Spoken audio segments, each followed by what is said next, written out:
Public school આજે અમે બાળ સભામાં ચતુર્સસ્તો અને સિંહની વાર્તા કરવાના છે।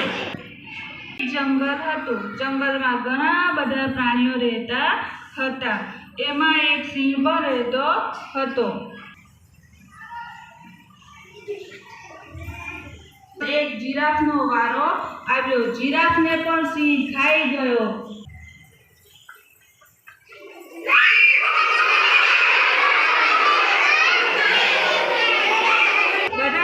બધા પશુઓએ મીટિંગ કરી કે આનો ઉપાય આપણે કંઈ કરવું પડશે। પછી એક દિવસ સસલાનો વારો આવ્યો। સસલો ઘણું વિચારે છે કે મારે મોરના મુખમાંથી ઉભરવા માટે મારે કંઈક તો કરવું પડશે।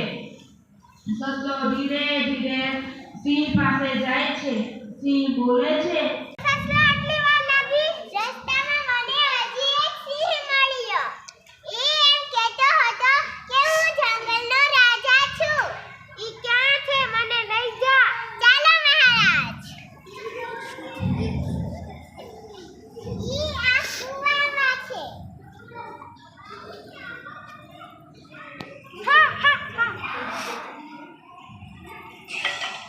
પાણીમાં ડૂબી જાય છે અને મળી જાય। બધા પશુઓ રાજી રાજી થઈ જાય છે। બધા સસલાનો આભાર માને છે। બોલો, બુદ્ધિ વધે કે બળ? તો બુદ્ધિ। આ ઉપરથી આપણને શીખ મળે છે કે અમુક જગ્યાએ બળનો નહીં પણ બુદ્ધિનો પણ ઉપયોગ કરવો જોઈએ।